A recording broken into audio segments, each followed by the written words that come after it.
Bismillahirrahmanirrahim. Assalamu alaikum students. Today the topic of our discussion is Phylacteria from the outline fungi. Previous lecture में हमने Ascomycota डवियन की type Penicillium को discuss किया था। आज के लेक्चर में हम एस्कोमाइकोटा की एक और टाइप फाइलेक्टीनिया को डिस्कस करेंगे। सबसे पहले इसकी सिस्टमेटिक पोजीशन है। Phyllactinia belongs to division Ascomycota, class Leotiomycetes, order Erysiphales, family Erysiphaceae and genus is Phyllactinia. Phyllactinia genus है और इसकी बहुत सारी स्पीशीज़ हैं।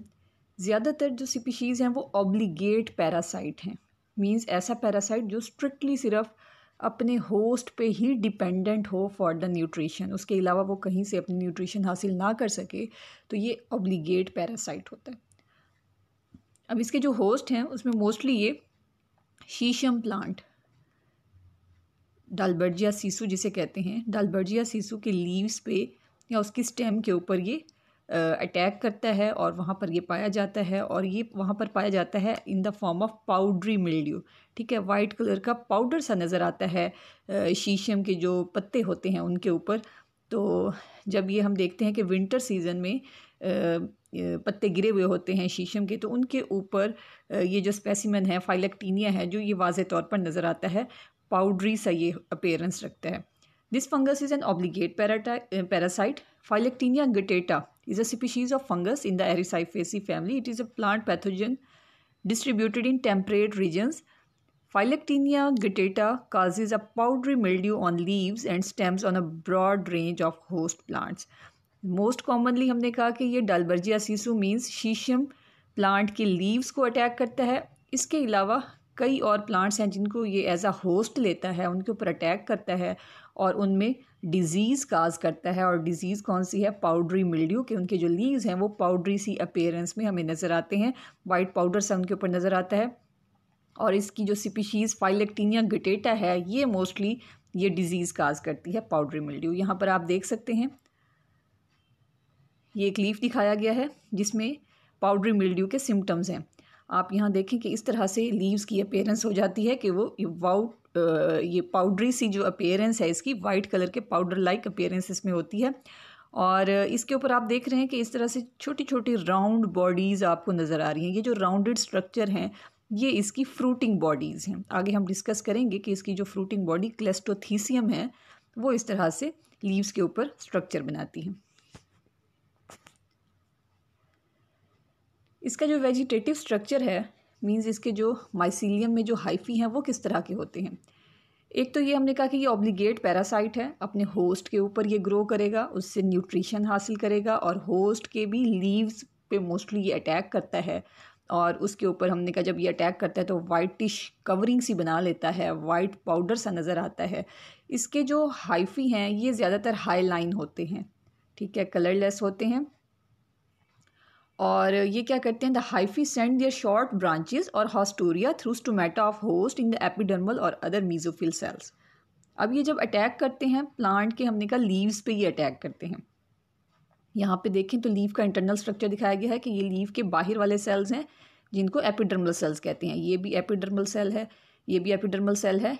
इनमें स्टोमेटा है, स्टोमेटा के बीच में ये जो स्टोमेटल ओपनिंग होती है ये वो दिखाई गई है। इस स्टोमेटल ओपनिंग से ये जो हाइफा है ये ग्रो कर रहा है अंदर की तरफ, ठीक है। मींस लीव्स के अंदर ये कैसे जाते हैं, इस स्टोमेटा के ज़रिए जाते हैं, स्टोमेटल ओपनिंग से ये अंदर जाते हैं और ये हाइफा अंदर की तरफ ग्रो कर रहा है, ठीक है। फिर ये एक नोब लाइक स्ट्रक्चर बनाता है जिसको हॉस्टोरियम कहते हैं। यहाँ पर आप देख सकते हैं ये स्टोमेटा की ओपनिंग है और ये अंदर उसका स्टोमेटल चैम्बर है।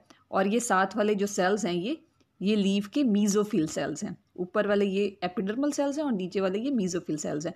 अब ये हाइफा जो है ये एंटर हुआ है थ्रू द स्टोमेटा, अंदर ये ग्रो करके जा रहा है। यहाँ पर इसने हॉस्टोरियम बनाया है, नोब लाइक स्ट्रक्चर को हॉस्टोरियम कहते हैं। और हॉस्टोरियम क्या करता है कि साथ वाले किसी भी सेल, होस्ट के सेल में, चाहे वो मीजोफिल सेल है चाहे वो एपिडर्मल सेल हो, उसके अंदर वो जाता है। और हॉस्टोरियम करता क्या है कि ये उस सेल में से न्यूट्रिशन को एब्जॉर्ब करेगा, फूड को एब्जॉर्ब करके फंजाई को देगा।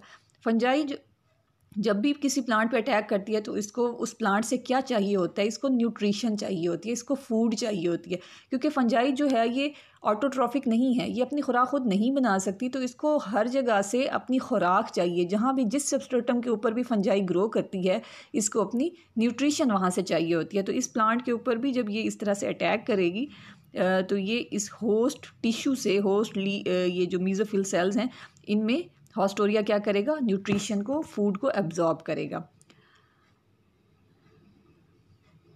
यहाँ पे आप इसके हाइफी देख रहे हैं, हाइफी किस तरह के हैं, सेप्टेट हैं, ठीक है। ये देखें बीच बीच में सेप्टम है। कल भी मैंने बात की थी कि डिवीजन एस्कोमाइकोटा और डिवीजन बेसिडियोमाइकोटा के जो मेंबर्स हैं उनके हाइफी सेप्टेट होते हैं। और हाईलाइन हैं, कलरलेस हैं। इसके अलावा ये ब्रांच स्ट्रक्चर बनाते हैं और जिस लीफ के ऊपर ये ग्रो करते हैं वहाँ पर वाइट कलर का मैट सा ये बना लेते हैं, वाइट अपीयरेंस वहाँ पर नज़र आती है। रिप्रोडक्शन, एसेक्सुअल रिप्रोडक्शन भी शो करते हैं और सेक्सुअल रिप्रोडक्शन भी करते हैं। एसेक्सुअल रिप्रोडक्शन ये करते हैं बाय कुनीडिया। कुनीडिया क्या होते हैं, ये होते हैं नॉन मोटाइल स्पोर्स लाइक होते हैं और इनको कुनीडियम, एक है तो कुनीडियम, ज़्यादा है तो कुनीडिया कहा जाता है। प्रीवियस लेक्चर पेनिसिलियम को जब हमने डिस्कस किया था तो उसमें भी एसेक्सुअल रिप्रोडक्शन उनमें कुनीडिया के ज़रिए होती है। यहाँ पर भी कुनीडिया ही बनेंगे और इसमें जो कुनीडिया बनते हैं वो हाईलाइन होते हैं। पेनिसिलियम में हमने कहा था कि उसके जो कुनीडिया थे वो ब्लूइश ग्रीन कलर के थे, जिसकी वजह से उसकी कॉलोनीज़ जो हैं वो ब्लू ग्रीन कलर की होती हैं, जबकि यहाँ फाइलेक्टीनिया के जो कुनीडिया हैं वो मोस्टली हाईलाइन होते हैं या थोड़े से वाइटिश होते हैं। उसके अलावा ये यूनिसेलुलर होंगे, एक सेल पे मुश्तमिल होगा एक कुनीडियम। अब एक कुनीडियम जो है उसकी जो वॉल्स हैं वो 2 लेयर्ड हैं, ठीक है, डबल लेयर्ड हैं। आउटर वॉल जो होगी स्मूथ होगी और थिन होगी, जो अंदर वाली इनर लेयर होगी वो कंपैरेटिवली थोड़ी थिक होगी। बाहर वाली वॉल स्मूथ है, थिन है और अंदर वाली वॉल जो है वो थोड़ी थिक है। उसके अलावा इसके ऊपर कुछ मार्किंग्स, नेटेड मार्किंग भी इसकी सरफेस के ऊपर निशानात से पाए जाएंगे। These conidia are formed at the tips of short और लॉन्ग कुनीडियोफोर। अब जिस हाइफी की टिप पे ये कुनीडिया बनेंगे वो क्या कहलाएगी, कुनीडियोफोर। यहाँ पर आप देख सकते हैं कि ये हाइफी हैं। हाइफी के कुछ हाइफी जो हैं इस तरह इरेक्ट ऊपर की तरफ ग्रो कर रहे हैं, ठीक है। ये जो इरेक्ट ग्रो कर रहे हैं ये क्या कहलाते हैं, ये कुनीडियोफोर कहलाते हैं। यहाँ पर भी आप देख सकते हैं कि ये कुनीडियोफोर है और कुनीडियोफोर में क्या इसकी टिप के जो सेल्स हैं वो बनाते हैं कुनीडियम। अब इसका ये देखें, आप दिखाया कि ये स्टाइप सेल है। मज़ीद आप देखें तो जब ये ग्रो करता है इस तरह से, ये इसके सेल्स हैं, ये स्टाइप सेल और उसके बाद ये सब टर्मिनल सेल और ऊपर वाला होता है टर्मिनल, ठीक है। टिप वाले सेल को टर्मिनल सेल कहते हैं, टर्मिनल के नीचे वाला सब टर्मिनल कहलाता है। अब वो जो ऊपर वाला टर्मिनल सेल है, यहाँ पर भी देखें, जो टर्मिनल सेल है वो एक्ट करेगा एज अ कुनीडियम मदर सेल, ठीक है। मतलब वो सेल जिसने आगे कुनीडियम बनाना है उसको हम कुनीडियम मदर सेल कहेंगे। मीन्स इस कुनीडियोफोर का जो टिप वाला सेल है, टर्मिनल सेल है, वो एक्ट कर रहा है एज अ कुनीडियम मदर सेल। और आप ये देख सकते हैं कि इसमें जो इसकी शेप है वो स्पिंडल शेप्ड है, दरमियान से थोड़े से, सेंटर से ये थोड़े चौड़े हैं। ये तो कुनीडियम मदर सेल है, फिर इसने फाइनली ये कुनीडियम बना लिया है, ठीक है। ये कन्वर्ट हो गया है कुनीडियम में। अब ये कुनीडियम जो है ये देखें आप, एक सेल पे मुश्तमिल है, यूनिसेलुलर है, एक इसके अंदर न्यूक्लियस है, ठीक है। और इसकी शेप जो है स्पिंडल शेप्ड है, दरमियान से, सेंटर से ये थोड़ा सा चौड़ा है और ऊपर नीचे से देखें थोड़े ब्लंट एंड्स हैं इसके, ठीक है, थिन है, थोड़ा सा पॉइंटेड से हैं ऊपर नीचे से, दरमियान में स्पिंडल शेप्ड है। अब कुनीडियोफोर्स की टिप्स पे हमने कहा ये कुनीडिया बनते हैं। These come out of the host stomata. ये सारा कुछ कहाँ पर हो रहा होता है, ये होस्ट के लीव्स में ये हाइफी ग्रो कर रहे होते हैं और उनके स्टोमेटा से ये फिर बाहर, जब ये कुनीडियोफोर निकलते हैं स्टोमेटा से बाहर, उसके ऊपर फिर ये कुनीडिया बनाते हैं। ये कुनीडिया जो है हमने बात की कि इलोंगेटेड हैं, स्पिंडल शेप्ड हैं और इनके एंड्स जो हैं थोड़े पॉइंटेड ब्लंट एंड्स हैं। कुनीडिया क्या डिटैच हो जाते हैं एंड फॉल। जब ये कुनीडियम बन जाते हैं, मैच्योर हो जाते हैं, तो ये यहाँ से नीचे वाले अपने कुनीडियोफोर से अलग हो जाएंगे, डिटैच होके ये कहीं और जा गिरेंगे। साथ वाले जिस भी होस्ट टिश्यू पे ये गिरेंगे, जिस भी लीफ पे गिरेंगे, वहाँ फिर इसी तरह से उसके स्टोमेटा से दाखिल होंगे और उसमें फिर अटैक करेंगे। The subterminal cell of conidiophores divides again into daughter cells. The upper cells develop into new conidium. Thus conidia are formed singly and no conidial chain is formed. अब जब हमने कहा कि ये conidium जो है ये डिटैच होके, अलग होके ये गिर जाएगा, तो उसके नीचे वाला जो अब सब टर्मिनल सेल था, अब फिर ये डिवाइड करेगा दोबारा, ये 1 से 2 सेल में डिवाइड हो जाएगा, ठीक है। नीचे वाला इसका सेल जो है बनेगा वो सब टर्मिनल कहलाएगा, ऊपर वाला टर्मिनल सेल कहलाएगा। वो जो टर्मिनल सेल है वो अगेन इस तरह से कोनिडियम मदर सेल के तौर पे एक्ट करेगा, थोड़ा सा एनलार्ज हो जाएगा और वो फिर से बना लेगा कोनिडियम। फिर एक सिंगल कोनिडियम जो बनेगा वो फिर डिटैच होके अलग होके गिर जाएगा। तो इस तरह से ये एक एक कोनिडियम बनाते रहेंगे, चेन ऑफ कोनिडिया नहीं बनेगा। जैसे पेनिसिलियम में हमने देखा था तो उसमें बहुत सारे कोनिडिया की एक चेन बनती थी, जबकि इसमें एक ही कोनिडियम बनेगा। जब वो मैच्योर होके गिर जाएगा फिर सब टर्मिनल सेल जो है डिवाइड होके दूसरा कोनिडियम बनाएगा। The conidia are produced in abundance. ये जो कोनिडिया हैं ये बहुत ज़्यादा अबंडेंस में बनेंगे, कसरत से ये बनते रहेंगे। Therefore the leaf surface appears to be covered by a white powdery mass. यही वजह है कि जब इतने ज़्यादा कोनिडिया बनते रहेंगे उसकी होस्ट लीव्स के ऊपर, तो उसके ऊपर ये पाउडरी मैस या पाउडरी अपीयरेंस शो करेंगे। Therefore this disease is known by the name powdery mildew. इसकी अपीयरेंस की वजह से, पाउडर लाइक अपीयरेंस या वो जो पाउडर लाइक स्ट्रक्चर है वो उसके कोनिडिया की वजह से है, इसकी वजह से इसका नाम पाउडरी मिल्ड्यू रखा गया है। The conidia form germ tube after germination. This germ tube infects new leaves of the host. जैसे मैंने कहा कि ये जो कोनिडिया हैं जब ये डिटैच होके गिरेंगे किसी और टिश्यू के ऊपर, किसी और लीफ के ऊपर, वहाँ फिर ग्रो करेंगे, जर्म ट्यूब छोटी सी बनाएंगे और फिर उसके स्टोमेटा से दाखिल होके अपना हाइफी बनाएंगे और फिर से अपना डेवलपमेंट करेंगे और अपने हाइफी बनाएंगे। Now sexual reproduction in Phyllactinia. Sexual reproduction इसमें होती है in late summer. The hyphae produce ectophytic mycelium. Ectophytic means जो आउटसाइड बनाए, आउटसाइड द टिश्यू जो माइसीलियम बनता है उसको एक्टोफिटिक कहते हैं। मतलब लीव्स के आउटसाइड बन रहा है या किसी प्लांट टिश्यू के बाहर बन रहा है माइसीलियम, तो वो एक्टोफिटिक है। The conidia production stops during sexual reproduction. Conidia कब बनते हैं? एसेक्सुअल रिप्रोडक्शन के दौरान। जब सेक्सुअल रिप्रोडक्शन होनी होगी तब कोनिडिया प्रोडक्शन स्टॉप हो जाएगी। Young cleistothecia start developing on the ectophytic mycelium. हमने कहा कि प्लांट टिश्यू के बाहर जो है माइसीलियम बनना शुरू हो जाते हैं और वो माइसीलियम क्या बनाते हैं? फ्रूटिंग बॉडीज़ बनाना शुरू कर देते हैं। हम पहले मैंने दिखाया था आपको कि छोटी छोटी small ball like fruiting bodies बनती हैं राउंडेड, और ये जो फ्रूटिंग बॉडीज़ एस्कोमाइकोटा में बनने वाली फ्रूटिंग बॉडीज़ को जनरली जो है वो एस्कोकार्प कहा जाता है। एस्कोकार्प मैंने जिक्र किया था कि ये डिफरेंट शेप्स के होते हैं जिसकी वजह से इनके डिफरेंट जो हैं वो नाम हैं। और जो राउंड जो एनक्लोज्ड फ्रूटिंग बॉडी बनती है, जो कवर्ड राउंडेड फ्रूटिंग बॉडी होती है, वो कहलाती है क्लेस्टोथीसियम। ठीक है, तो इसमें क्लेस्टोथीसिया टाइप फ्रूटिंग बॉडीज़ बनती हैं और the colour of cleistothecia changes from white to black. पहले ये वाइट कलर के क्लेस्टोथीसियम बनते हैं इसकी फ्रूटिंग बॉडीज़, लेकिन बाद में वो ब्लैक होना शुरू हो जाती हैं। These fruit bodies are produced as a stimulus of sexual reproduction. और ये फ्रूटिंग बॉडीज़ जो हैं ये स्टिमुलस हैं सेक्सुअल रिप्रोडक्शन का, कि कोनिडिया प्रोडक्शन जो है वो रुक जाएगी और क्लेस्टोथीसियम फ्रूटिंग बॉडीज़ बनना शुरू हो जाएंगी, जो कि इंडिकेट करेंगी कि अब इसकी सेक्सुअल रिप्रोडक्शन स्टेज जो है स्टार्ट हो गई है। Therefore these cleistothecia represent the perfect stage. Perfect stage किसे कहते हैं? सेक्सुअल रिप्रोडक्शन की स्टेज को परफेक्ट स्टेज कहा जाता है। तो ये जो क्लेस्टोथीसिया बनते हैं, ये fruiting bodies, rounded fruiting bodies, ये रिप्रेजेंट करती हैं फाइलेक्टीनिया की परफेक्ट स्टेज को, मीन्स उसकी सेक्सुअल रिप्रोडक्शन को ये इंडिकेट करती हैं। अब सेक्सुअल रिप्रोडक्शन किस तरह होगी कि इसमें मेल सेक्स ऑर्गन बनेगा एंथ्रीडियम, ज़्यादा हैं तो एंथ्रीडिया, और फीमेल सेक्स ऑर्गन बनेगा एस्कोगोनियम, ज़्यादा हैं तो एस्कोगोनिया लिखते हैं। तो एंथ्रीडिया एंड एस्कोगोनिया जो हैं ये प्रोड्यूस होंगे।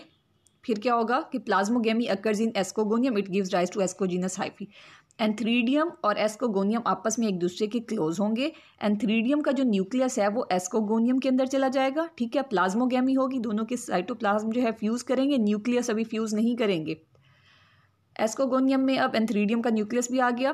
फिर क्या होगा कि ये एस्कोगोनियम जो है ये एस्कोजीनस हाइफी बनाएगा। जैसे हमने पेनिसिलियम में बात की थी कि एस्कोगोनियम फिर क्या करता है? बाई न्यूक्लिएटेड सेल्स बनाना शुरू कर देता है। हर एक सेल में दो दो न्यूक्लियस होंगे, एक मेल न्यूक्लियस एक फीमेल न्यूक्लियस। मेल न्यूक्लियस जो एंथ्रीडियम का आया था और फीमेल न्यूक्लियस जो एस्कोगोनियम का आया था। ठीक है, फिर ये जो एस्कोजीनस हाइफी की जो टिप वाले सेल्स होंगे, ठीक है, इसकी टिप वाले जो सेल्स हैं वो क्या बनाएंगे? वो बनाएंगे एस्कस। बहुत सारे हैं तो एसआई लिखते हैं। तो ये जो एस्कस हैं इनके अंदर बनते हैं फिर एस्कोस्पोर्स। अब ये एस्कोजीनस के टिप वाले सेल्स हमने कहा कि ये बनाएंगे एस्कस, और उस एस्कस के अंदर जो दो न्यूक्लियस थे, एक मेल न्यूक्लियस एक फीमेल न्यूक्लियस, वो आपस में फ्यूज होंगे और इसे कहते हैं karyogamy. Fusion of male and female nucleus is called karyogamy. तो ये दो न्यूक्लियस आपस में फ्यूज होंगे फर्टिलाइज हो जाएंगे और उसके बाद फिर जब ये डिवाइड होंगे तो ये पहले मियोसिस करेंगे, जिसकी वजह से ये दोबारा हैप्लाइड हो जाएंगे। न्यूक्लियस डिवाइड करके 1 से 2 न्यूक्लियस बनाएगा, फिर 2 से 4 बनाएगा। meiosis takes place in the SI before ascospore formation. The vegetative hyphae grow around this developing sexual apparatus. अब ये जो एस्कोजिनस हाइफी बने हैं, इनकी टिप वाले सेल्स ने एसआई बनाए हैं और उनके अंदर हमने कहा एस्कोस्पोर्स बने हैं। अब ये जो सेक्सुअल एपरेटस है, मेल और फीमेल जो हमने कहा कि सेक्स ऑर्गन्स ये सारा कुछ कर रहे हैं, इसके बाहर बहुत सारे वेजिटेटिव हाइफी ग्रो हो जाएंगे जो कि एक पेरेन्काइमेटस टिश्यू की तरह से नज़र आएंगे और इसको हम कहते हैं it forms a pseudo parenchymatous tissue. इस तरह से नज़र आता है जैसे पेरेन्काइमा के टिश्यूज़ हों, इसलिए इसको सूडो पेरेन्काइमेटस, सूडो मीन्स फॉल्स, ये पेरेन्काइमेटस टिश्यू तो नहीं होते लेकिन उसी तरह नज़र आते हैं, इसलिए इसको सूडो पेरेन्काइमेटस टिश्यू कहा जाता है कि इसके बाहर बहुत सारे हाइफी जो हैं वो टिश्यू लाइक स्ट्रक्चर बना लेते हैं और these tissues ultimately form the wall of the cleistothecium, और ये जो एक राउंडेड स्ट्रक्चर बना लेते हैं टिश्यू लाइक स्ट्रक्चर, तो ये एक राउंडेड फ्रूटिंग बॉडी होती है जिसको क्लेस्टोथीसियम कहा जाता है। क्लेस्टोथीसियम वो फ्रूटिंग बॉडी होती है जो बिल्कुल एनक्लोज्ड होती है, राउंडेड होती है with characteristic appendages on the surface, और इसके ऊपर कुछ अपेंडेजेस भी मौजूद होते हैं, ये आगे हम देखेंगे। यहाँ पे इसकी सेक्सुअल रिप्रोडक्शन की स्टेजेस आप देखें कि ये फीमेल ब्रांच है, इसके साथ ये मेल ब्रांच जो है ये इसके साथ कांटेक्ट कर रही है और इसमें बीच में ये एक स्टॉक सेल है, ये मेल ब्रांच का एंथ्रीडियम है, फीमेल ब्रांच का ये एस्कोगोनियम है। एंथ्रीडियम अपना न्यूक्लियस इसके साथ जब ये अटैच होगा तो इसकी वॉल आपस में, इनकी वॉल्स जो डिसॉल्व हो जाएंगी, इसका न्यूक्लियस अंदर चला गया एस्कोगोनियम में, लेकिन वहाँ पर ये फर्टिलाइज नहीं करेगा, अभी इसी तरह से रहेगा। ये एम्प्टी एंथ्रीडियम हो गया, इसका न्यूक्लियस एस्कोगोनियम में चला गया है, ठीक है।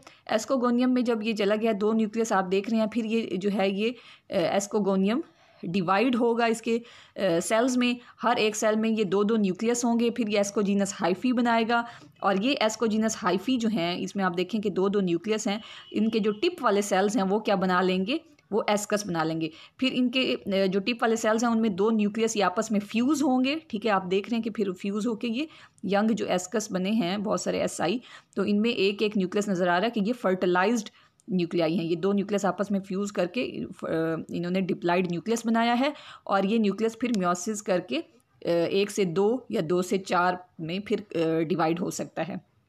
और फिर क्या होगा, मियोसिस करके ये बहुत सारे न्यूक्लियस बना लेगा, 4 न्यूक्लियस बन जाएंगे, 4 से 8 भी बन सकते हैं, लेकिन इसमें एस्कोस्पोर्स जो हैं या 2 बनेंगे या 4 बनेंगे। बाकी जो न्यूक्लियाई हैं वो मतलब अगर 8 इसमें न्यूक्लियस बने हैं तो उसमें से 2 या 4 जो हैं वो एस्कोस्पोर्स बनाएंगे, बाकी न्यूक्लियस जो हैं वो डीजनरेट हो जाएंगे। फिर हम देख सकते हैं कि इसके बाहर फिर बहुत सारे वेजिटेटिव हाइफी बनना शुरू हो जाते हैं, राउंडेड इस तरह का स्ट्रक्चर बना लेते हैं जो कि एक फ्रूटिंग बॉडी बन जाती है जिसको क्लेस्टोथीसियम कहते हैं, और इसके ऊपर मुख्तलिफ इस तरह के अपेंडेजेस भी बनते हैं। ये आगे मैं आपको दिखाऊंगी इसके स्ट्रक्चर।